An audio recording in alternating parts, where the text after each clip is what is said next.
ഇവിടെ ആകാശഭൂമികളുടെ സൃഷ്ടിപ്പ് മനുഷ്യനെ ചിന്തിപ്പിക്കുകയാണ് അല്ലാഹു സുബ്ഹാനഹു വ തആല. ആകാശഭൂമികളെ പടച്ചതാണോ മനുഷ്യനെ പടക്കുന്നതാണോ, ഏതാണ് ഏറ്റവും ഭാരമേറിയത് എന്ന് ഖുർആൻ തന്നെ ചോദിക്കുന്നുണ്ട്. അല്ലാഹുവിന് ഓൾ അലൈക്ക്, ഒന്നിലും മറ്റെല്ലാം ഒരുപോലെയാണ്. പക്ഷേ ആകാശഭൂമികളെ പറ്റി ചിന്തിപ്പിക്കുന്നുണ്ട്. എന്താ അതിന്റെ രഹസ്യം എന്നറിയോ? ആലമുൽ ഉൽവി എന്ന് പറഞ്ഞാൽ ഉയർന്ന ലോകത്തുള്ള ആ ഒരു ലോകം, അത് മാറാത്തൊരു ലോകമാണ്. നമ്മൾ മാറിപ്പോകുന്ന, നമ്മളെ സൃഷ്ടിച്ചതെന്ന് അത്ഭുതമാണ്. ഇതിലും വലിയ അത്ഭുതമാണ് ആകാശലോകം. കോടിക്കണക്കിന് സാധനങ്ങൾ കറങ്ങല്ലേ ഇവിടെ. ഒരു ദിവസം സൂര്യൻ പറയാൻ ഞാൻ കറങ്ങണില്ല, ഇന്ന് സമരം എന്ന് പറഞ്ഞാൽ നമ്മളെ കേരളക്കാരെ രാഷ്ട്രീയക്കാരെ പോലെ സമരം നിർത്തി. എന്തായിരിക്കും നമ്മുടെ ഭൂമിയിലെ അവസ്ഥ? എന്തായിരിക്കും? ഞങ്ങളാരും പോണില്ല, ഞങ്ങളിന്ന് കറങ്ങൂല എന്ന് പറഞ്ഞാൽ സൂര്യനോ ചന്ദ്രനോ ഭൂമിയോ ഏതെങ്കിലും അവർ സ്ട്രൈക്കിൽ ഇടപെട്ടാൽ ആകെ താളം തെറ്റില്ല ജീവിതം. കോടാനുകോടി വർഷങ്ങൾ ഇതിന് പഴക്കണ്ടെന്നാണ്, ബില്യൺ കണക്കിന് കൊല്ലങ്ങൾ പഴക്കണ്ടെന്ന്. വല്ല മാറ്റവും വന്നിട്ടുണ്ടോ? അവർ കറങ്ങുകയാണ്. ഭൂമി സ്വയം കറങ്ങുന്നുണ്ട്. രാവും പകലാവണല്ലേ? ഈ രാവും പകലും നമ്മൾ അറിയുന്നത് ഭൂമി സ്വയം കറങ്ങുന്നത് കൊണ്ടാണ്. It's on axis. ഭൂമി സ്വയം അച്ചുതണ്ടിൽ കറങ്ങുമ്പോഴാണ് നമുക്ക് അത് രാവും പകലും അറിയുന്നത്. ഭൂമി സൂര്യന്റെ ചുറ്റും കറങ്ങുന്നുണ്ട്.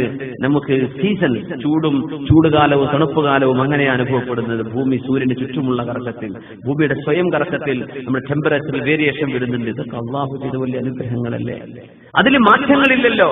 മനുഷ്യന്റെ ജീവിതത്തിൽ മാറ്റങ്ങളുണ്ട്. അതാണ് വിഷയം. ജനിച്ച കുഞ്ഞ് മരിക്കുന്നുണ്ട്. മനുഷ്യൻ ചെറിയ പ്രായത്തിൽ മരിച്ചു പോകുന്നുണ്ട്. 40 വയസ്സിൽ മരിക്കുന്നുണ്ട്, 60-ൽ മരിക്കുന്നുണ്ട്, 90-ൽ മരിക്കുന്നുണ്ട്, അതിന്റെ മുമ്പും ശേഷവും മരിക്കുന്നുണ്ട്. മനുഷ്യൻ ആരോഗ്യം നഷ്ടപ്പെടുന്നുണ്ട്. ഇങ്ങനെ മാറ്റങ്ങളില്ലാത്ത ലോകമാണ് ആകാശലോകം. അവിടെ വളരെ കൃത്യമായാണ് കാര്യങ്ങൾ. ഒരു നക്ഷത്രം പോലും അതിന്റെ ഓർബിറ്റിൽ നിന്ന് ഞാനൊന്ന് മാറി വേറെ റൂട്ടിൽ ബൈപ്പാസിന് പോയി നോക്കട്ടെ എന്ന് ഒരു നക്ഷത്രവും ചിന്തിക്കണില്ല. നമ്മൾ മരിച്ചാലും ഈ ആലമുൽ ഉൽവി ഇവിടെ ബാക്കി നിൽക്കുകയാണ്. മനുഷ്യന്മാർ എത്ര അവിടെ വന്നു. നമ്മൾ പോയാലും സൂര്യൻ ഉദിക്കും അസ്തമിക്കും. നമ്മൾ പോയാലും ചന്ദ്രൻ ഉദിക്കും ഇവിടെ. നമ്മൾ പോയാലും ഈ നക്ഷത്രങ്ങൾ ഇവിടെ ഉണ്ട്. മാറ്റങ്ങളില്ല. നമ്മൾ മാറ്റമുണ്ടായി പോകുന്നവരാണ്. നമ്മൾ വരുന്നു പോകുന്നു, പക്ഷേ പോകാതെ നിൽക്കുന്നവരാണ്. ഇത് ഏറ്റവും വലിയ അത്ഭുതം. ഒരു സേവനം ചെയ്യുന്ന ഖാദിമും മഖ്ദൂമും, നമ്മളൊരു VIP ആയ മനുഷ്യന് ഖാദിം ഉണ്ടാവും, അല്ലെ? സെക്രട്ടറി ഉണ്ടാവും, പ്രൈവറ്റ് സെക്രട്ടറി. അത്ഭുതം എന്താന്ന് വെച്ചാല് ആ സെക്രട്ടറി മരിച്ചാൽ ഈ ഖാദിമിന്റെ ആവശ്യമില്ലല്ലോ. സെക്രട്ടറി ജീവിച്ചിരിക്കുന്നു, നമ്മുടെ ആ VIP ആയ ആള് മരിച്ചുപോയിട്ടും സെക്രട്ടറി ജീവിച്ചിരിക്കുക എന്ന് പറഞ്ഞ സംഗതി ഉണ്ടാവുമോ? അയാൾ മരിക്കുന്നതോടുകൂടെ സെക്രട്ടറിയുടെ പണി നിർത്തി പോവില്ലേ? പക്ഷേ മഖ്ദൂം മരിച്ചാലും പണി നിർത്താത്ത ഖാദിമീങ്ങളാണ് ഈ സൂര്യനും ചന്ദ്രനും മറ്റു ഈ പ്രപഞ്ചം മുഴുവനും നമുക്ക് വേണ്ടി പടച്ചു അല്ലാഹു തആല. ഇതൊക്കെ പഠിച്ച് നിങ്ങൾക്ക് വേണ്ടിയാണ്, നിങ്ങൾക്ക് സേവ ചെയ്യാൻ, നിങ്ങളുടെ ഈ ലോകത്തെ ജീവിതം ഭംഗിയാവാൻ, നിങ്ങൾക്ക് കാലാവസ്ഥയും നിങ്ങൾക്ക് മഴയും കാറ്റും സ്വസ്ഥമായി വഹിക്കാനും, ഇതിനൊക്കെയാണ് ഞാൻ നിങ്ങളെ ഈ ലോകം പഠിച്ചിട്ടുള്ളത്. നിങ്ങൾ മഖ്ദൂമാണ്. ആരാ ഖാദിമ്? ഈ സൂര്യനും ചന്ദ്രനും ഒക്കെ. മഖ്ദൂമ് മരിച്ചാലും ഖാദിമ ബാക്കിയുണ്ട്. ഇതാണ് ഈ പ്രപഞ്ചത്തിന്റെ അത്ഭുതം. നമ്മൾ മരിച്ചാലും ഖാദിമീങ്ങളുടെ ബാക്കി കിടക്കാൻ. അതുകൊണ്ട് നിങ്ങൾക്ക് ഇവിടെ ചിന്തിച്ചാൽ മനസ്സിലാവുന്നില്ലേ ഇതൊക്കെ എങ്ങനെയാണ് അല്ലാഹു നിലനിർത്തുന്നത് എന്ന്? അവലൈസല്ലദീ ഖലഖസ് സമാവാതി വൽ അർള, ആകാശങ്ങളെ പടച്ചവൻ ബിഖാദിരിൻ, കഴിവുള്ളവനല്ലയോ? അലാ അൻ യഖ്ലുഖ മിസ്ലഹും, അവരെ പോലത്തെ ഒരു ശരീരം ഇനി അവർക്ക് രണ്ടാമത് പടച്ചു കൊടുക്കാൻ ഈ അള്ളാഹുവിന് കഴിയൂലേ? നിങ്ങൾക്ക് എന്താണ് മനസ്സിലാക്കാൻ പ്രയാസം? നിങ്ങൾ എത്ര ചെറുതാണ്. അള്ളാഹുവിന്റെ പ്രപഞ്ചത്തിലേക്ക് നോക്കിയാൽ ഈ ഭൂമി തന്നെ ഒരു ചെറുതാണ്. അല്ലേ? ഒരു ചെറിയ ഒരു പൂമ്പൊടിയുടെ അത്രയേ ഉള്ളൂ. അതിന്റെ ഇടയിൽ എത്ര ചെറുതാ മനുഷ്യൻ, എത്ര ചെറുതാണ് മനുഷ്യൻ. ഗൂഗിൾ എർത്തൊക്കെ എടുത്തിട്ട് നമ്മൾ ഇന്ത്യൻ ഓഷ്യൻ എന്ന് സൂം ചെയ്ത് നോക്കിയാലേ ഒന്നും കാണാത്ത ആ ഒരു ഇന്ത്യൻ ഓഷ്യനിൽ ഒന്ന് വളരെ ചെറിയൊരു ഡോട്ടുകളൊന്ന് സൂം ചെയ്ത് നോക്കിയാൽ റബ്ബേ വലിയ ടൗൺഷിപ്പ്, അവിടെ എയർപോർട്ടുണ്ട്, അവിടെ മനുഷ്യന്മാർ, വലിയ വലിയ ബിൽഡിങ്ങുകളുണ്ട്, വലിയ വലിയ കെട്ടിടങ്ങളുണ്ട്, ഒരുപാട് കമ്മ്യൂണിറ്റി അവിടെ ജീവിക്കുന്നുണ്ട്. യാ അല്ലാഹ്, അതിനും സൂം മനുഷ്യന്മാരെ കാണും കൂടിയില്ല. ഗൂഗിൾ എടുത്ത് നോക്കിയാൽ മനുഷ്യന്മാരെ കിട്ടുമോ? എത്ര ചെറുതാ നമ്മൾ വിചാരിക്കുക ഞാൻ തന്നെ അവിടുത്തെ എല്ലാം. എന്തൊരു മണ്ടത്തരാന്നല്ലേ. നമ്മൾ വളരെ തീർത്തും insignificant compared to the creations of Allah. നമ്മളൊന്നുമല്ല. പക്ഷെ മനുഷ്യൻ ചിന്തിക്കും ഞാൻ ആരോ ആണല്ലോ, ഞാനാണ് ഇതൊക്കെ ഉണ്ടാക്കിയിരുന്നൊക്കെ മനുഷ്യന് തോന്നുകയാണ്. അല്ലാഹു പറയാണ് ഈ പ്രപഞ്ചം ഞാൻ ഉണ്ടാക്കിയില്ലേ, ഇതൊക്കെ ഉണ്ടാക്കി ഞാൻ പരിപാലിക്കുന്നില്ലേ? നിങ്ങൾ മരിച്ചുപോയാലും ഇതിവിടെ ബാക്കി നിൽക്കുന്നുണ്ട്. അതുകൊണ്ടാണ് ഈ ലോകം ആലമും ദുനിയയും തമ്മിൽ വ്യത്യാസമുണ്ടെന്ന് പറയാൻ കാരണം. ആലം എന്ന് വേറെയാണ്, ദുന്യാവെന്ന് വേറെയാണ്. നമ്മൾ പറയും ദുന്യാവെന്ന് അകന്ന് ജീവിക്കണം, ദുന്യാവ് നമുക്ക് പാടില്ല എന്ന് പറയും. പക്ഷെ ആലം എന്ന് പറഞ്ഞത് ലോകം, അത് വേറെയാണ്. ആലം അല്ലാഹുവിന്റെ സൃഷ്ടിയാണ്. ഈ മലകളും പർവ്വതങ്ങളും ഈ സമുദ്രവും മരുഭൂമിയും ഇത് ആലമാണ്. ആലം. ഈ ലോകം നമ്മൾ എങ്ങനെ ആസ്വദിക്കുന്നു അതിനാണ് ദുന്യാവ് എന്ന് പറയാം.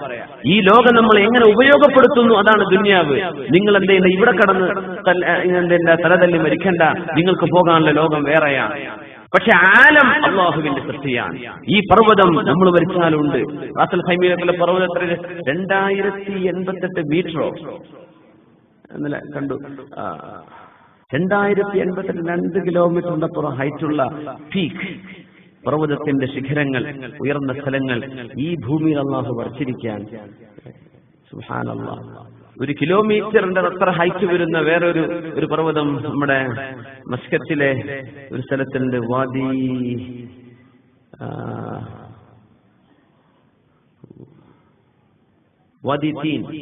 തൈൻ എന്ന് പറയുന്ന ഒരു സ്ഥലമുണ്ട്. വാദി തൈൻ. അവിടെ 2-3 ഗോത്രങ്ങൾ ആ മലന്റെ മുകളിൽ നിന്ന് ഇറങ്ങി വരാറില്ല. അത് അവരുടെ തന്നെ താമസിക്കുക. മലന്റെ മുകളിൽ കിടക്കാണ്. ഞാൻ ആ മല കണ്ടു, ഇന്നലെ കാണിച്ചു തന്നു. ഇതാണ് മല, അവിടെ ഞങ്ങൾ പോവാറുണ്ട്, കൂട്ടുകാരൊക്കെ പോയിട്ടുണ്ട്. പക്ഷെ അവര് താഴെ ഇറങ്ങി വരില്ല, അവരവിടെ നിൽക്കാണ്. എത്രയോ തണുപ്പലാണ് അവിടെ. ഭൂമി നല്ല ചൂടാണ്, മേലെ തണുപ്പാണ്. ഭയങ്കര ഹൈറ്റുള്ള സ്ഥലങ്ങളിൽ മനുഷ്യരെ കൊണ്ടുപോയി അല്ലാഹു അല്ലാഹുവാണ് നിങ്ങളെ ഓരോരോ സ്ഥലത്ത് കൊണ്ടുപോയി പാർപ്പിച്ചത്. കുറച്ച് മാളത്തില്, കുറച്ച് ഐലൻഡുകളിൽ, ചില മലന്റെ മുകളില്, ചിലത്ത് താഴത്ത്, ചിലത് മലയില്, ചിലത്ത് വാലിയിൽ, ഇങ്ങനെയൊക്കെ അല്ലാഹു നിങ്ങളെ വിഹരിച്ചിരിക്കുകയാണ്. ഈ ലോകത്തിന്റെ മഹാത്ഭുതം പല ആംഗിളിലൂടെ നിങ്ങൾക്ക് നോക്കിക്കാണാൻ വേണ്ടി. ഈ പ്രപഞ്ചം, ഈ മലകളും പർവ്വതങ്ങളൊക്കെ അല്ലാഹുവിന്റെ അത്ഭുതങ്ങളാണ്, അല്ലാഹുവിന്റെ വലിയ സൃഷ്ടികളാണ്. നമ്മൾ മരിച്ചാൽ ഇതോടെ ബാക്കിയുണ്ട്. ഈ പർവ്വതങ്ങൾ ഉണ്ടാകുമ്പോഴാണ് നമുക്ക് അല്ലാഹുവിനെ മനസ്സിലാവുക. ഈ ഭൂമിയും മരുഭൂമിയും ഒക്കെ നമുക്ക് അല്ലാഹുവിനെ മനസ്സിലാവും. ചൂടായി കഴിഞ്ഞു, ഇന്നലെ മിനിഞ്ഞാന്ന് മുതൽ ചൂട് ആരംഭിച്ചു അല്ലെ? ഈ കാലാവസ്ഥ മാറി വരുന്ന എന്തുകൊണ്ട്? നമ്മുടെ ഭൂമിയും സൂര്യൻ തമ്മിലുള്ള കണക്ഷൻ, സൂര്യപ്രകാശം ഭൂമിയിലേക്ക് തട്ടുന്ന തോത്, ഭൂമി അതിന്റെ ഓർബിറ്റിൽ സൂര്യന് ചുറ്റും കറങ്ങുമ്പോൾ പ്രത്യേകമായ രേഖയിൽ വരുമ്പോഴുള്ള ടെമ്പറേച്ചർ വ്യത്യാസം. തണുപ്പ് മാത്രമായിട്ടായിരുന്നെങ്കിൽ മനുഷ്യന്മാർക്ക് ബോറടിക്കും. ഇത് വെറും തണുപ്പാണല്ലോ. തണുപ്പ് ഇങ്ങനെ ബോറടിച്ചു വരുമ്പോഴേക്കും ചൂടായി നമ്മളങ്ങ് ബോറടിക്കുമ്പോഴേക്കും തണുപ്പ്. ഇങ്ങനെ കാലാവസ്ഥകൾ അല്ലാഹു മാറ്റിത്തരുന്നില്ലേ? ദീർഘമായ പകൽ വരും, ചുരുങ്ങിയ പകലുകൾ വരും, രാവും പകലും വരുന്നുണ്ട്, കാലാവസ്ഥകൾ മാറി മാറി വരുന്നുണ്ട്. ഇതൊക്കെ അല്ലാഹു ചെയ്യുന്ന അല്ലാഹുവിന്റെ സൃഷ്ടിയാണ്. ഇതിനാണ് ആലം എന്ന് പറയാ. ഈ പ്രപഞ്ചത്തിൽ ഇതൊക്കെ അല്ലാഹു ചെയ്യുന്നില്ലേ? ഈ റബ്ബിനെ നിങ്ങളെ പടക്കാനാ പണി? നിങ്ങൾ എത്ര ചെറുത്? അല്ലാഹു മനുഷ്യന്റെ കഴിവുകൾ നൽകിയിട്ടുണ്ട്. നീ മലക്കൂത്തിനെ സംബന്ധിച്ച് ചർച്ച വരുന്നു. ബിയദിഹി മലകൂതു കുല്ലി ശൈഇൻ വഇലൈഹി തുർജഊൻ. അല്ലാഹു മനുഷ്യന് കഴിവ് തന്നു. പക്ഷെ മനുഷ്യനേക്കാളും ഭയങ്കരമാണ് പ്രപഞ്ചത്തിന്റെ മറ്റു സംവിധാനങ്ങളൊക്കെ. നമ്മളെക്കാളും ഭയങ്കര അത്ഭുത ലോകമാണെന്നാണ്. അവലൈസല്ലദീ ഖലഖസ് സമാവാതി വൽ അർള ബിഖാദിരിൻ. ആകാശങ്ങളും ഭൂമിയും പടച്ചവൻ, ഭൂമിയുടെ സെൻട്രാലിറ്റി, ഭൂമി പ്രപഞ്ചത്തിന്റെ ഒരു കേന്ദ്രബിന്ദുവാണ് എന്ന് ഒന്നുകൂടെ ഖുർആൻ. ആകാശങ്ങൾ എന്ന് പറഞ്ഞാൽ കോടാനുകോടി നക്ഷത്രങ്ങളും അവയിലടങ്ങുന്ന ആ നക്ഷത്രങ്ങളെ ഉൾക്കൊള്ളുന്ന ഗാലക്സികളും മറ്റു നെബുലകളും എല്ലാം ഉൾക്കൊള്ളുന്ന അല്ലാഹുവിന്റെ വലിയ ഒരു ലോകം. ആ ലോകത്തെ ചെറിയ ഒരു ഗോളമാണ് ഭൂമി. ആ ഭൂമി, പ്രപഞ്ചത്തിന് ഒരു കേന്ദ്രം വേണമെങ്കിൽ ഭൂമിയായിരിക്കും ആ കേന്ദ്രമെന്ന് ഖുർആനിക പണ്ഡിതന്മാർ വിശ്വസിക്കുന്നു, അല്ലെങ്കിൽ സമർത്ഥിക്കുന്നു. സയൻസ് ഇതുവരെ അത് പറഞ്ഞിട്ടില്ല, അത് പിന്നീട് പറഞ്ഞേക്കും. പക്ഷെ ഭൂമി പ്രപഞ്ചത്തിന്റെ സെന്ററാണെന്നാണ്. അത് സയന്റിസ്റ്റിനോട് പറഞ്ഞാൽ അങ്ങനെ ആരും നാസ പറഞ്ഞിട്ടുണ്ടോ എന്ന് ചോദിക്കുക. ഓല ബുഖാരി മുസ്ലിം നാസയാ, അവർക്കൊരു നാസക്ക് പിന്നെ മനസ്സിലാവും. സമാവാതു വൽ അർള്, ആകാശങ്ങളും ഭൂമിയും. ഇപ്പൊ ഭൂമിയുടെ ഒരു പ്രത്യേകത ഉണ്ട് അവിടെ. മറ്റു ഗ്രഹങ്ങളെ പോലെയല്ല ഭൂമി. ആകാശങ്ങളും ഭൂമിയും പടച്ചത്. ആകാശം എന്ന് പറഞ്ഞാൽ നമ്മുടെ ഉൽവിൽ സമായിൽ ഉയർന്നു നിൽക്കുന്ന പ്രപഞ്ചമണ്ഡലങ്ങളിലുള്ള കോടാനുകോടി സെലസ്റ്റൽ ബോഡീസ്, പ്രപഞ്ചത്തിലുള്ള ഗോളങ്ങൾ മുഴുവനും നക്ഷത്രങ്ങളെല്ലാം കൃത്യമായവരുടെ ദൗത്യം നിർവഹിച്ചുകൊണ്ടിരിക്കുന്നുണ്ട്. ആരും അള്ളാഹു പറഞ്ഞ അവസ്ഥയിൽ നിന്ന് മാറിയിട്ടില്ല. മുസഖറാൻ, കൃത്യമായും അള്ളാഹുവിന്റെ തസ്ഖീറിൽ അള്ളാഹു തആല കീഴ്പ്പെടുത്തി കൊടുത്ത അവസ്ഥയിലാണ്. ഇവകളൊക്കെ അള്ളാഹുവിന്റെ നിയമത്തിന് വിധേയമായിട്ടാണ് എന്ന് അള്ളാഹു പഠിച്ചിട്ടുണ്ടോ അന്ന് മുതൽ ഇലാ അൻ യരിസല്ലാഹുൽ അർള വമൻ അലൈഹാ, ഖിയാമത്ത് നാൾ നടക്കുന്നത് വരെ അള്ളാഹുവിന്റെ ആ ഒരു കീഴ്പ്പെടുത്തിയ അവസ്ഥയിൽ റബ്ബിന്റെ നിയമത്തിന് വിധേയമായി ജീവിക്കുന്നവയാണ് പ്രപഞ്ചത്തിലെ എല്ലാം. മനുഷ്യൻ അങ്ങനെയല്ല. മനുഷ്യൻ ഇടയ്ക്കിങ്ങനെ തലപൊന്തിച്ചിട്ട് പഠിച്ചവനില്ല എന്നൊക്കെ പറയാൻ അവന് ഒന്ന് ധൈര്യം കാണിച്ചേക്കും. പക്ഷെ പ്രപഞ്ചത്തിൽ ബാക്കിയുള്ളവരൊക്കെ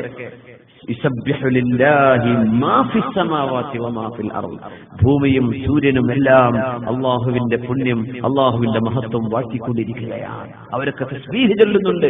വലാകിൻ ലാ തഫ്ഖഹൂന തസ്ബീഹഹും, അവരുടെ തസ്ബീഹ് നിങ്ങൾക്ക് മനസ്സിലാവില്ല.